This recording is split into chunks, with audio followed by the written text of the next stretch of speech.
সব ধরনের মতপার্থক্য থাকা সত্ত্বেও যে কোনো মূল্যে গণতান্ত্রিক ধারা অব্যাহত রাখার উপর গুরুত্ব আরোপ করেছেন বিএনপি চেয়ারম্যান তারেক রহমান। রাজধানীর বনানীর একটি হোটেলে অনুষ্ঠিত গণমাধ্যম ব্যক্তিত্বদের সঙ্গে মত বিনিময় অনুষ্ঠানে তিনি কথা বলেন। অনুষ্ঠানে দেশের প্রায় সব জাতীয় দৈনিক এবং টেলিভিশনের প্রধান নির্বাহীরা অংশ নেন। দীর্ঘ ১৭ বছর পর লন্ডন থেকে ঢাকায় ফেরার পর গণমাধ্যম ব্যক্তিত্বদের সঙ্গে বিএনপির এই শীর্ষ নেতার এটাই প্রথম দেখা। সামনের দিনে বিএনপির রাজনীতি, ত্রয়োদশ জাতীয় সংসদ নির্বাচন এবং ভবিষ্যতে রাষ্ট্র পরিচালনার দায়িত্ব পেলে বিএনপির কর্মপরিকল্পনা কী হবে তা নিয়ে সাংবাদিকদের মতামত শোনেন বিএনপি চেয়ারম্যান।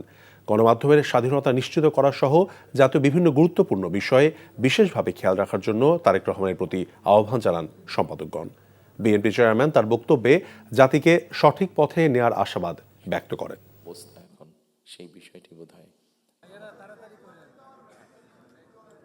দলমত নির্বিশেষে আমাদের মধ্যে মত পার্থক্য থাকবে, কিন্তু আমরা যদি চেষ্টা করি তাহলে সেই মত পার্থক্যের মধ্যে রেখে আলোচনার মাধ্যমে সেটির অনেক সমস্যার সমাধান হয়তো আমরা বের করে আনতে সক্ষম হব। কিন্তু কোনোভাবেই সেটি যাতে মত বিভেদের পর্যায়ে চলে না যায়।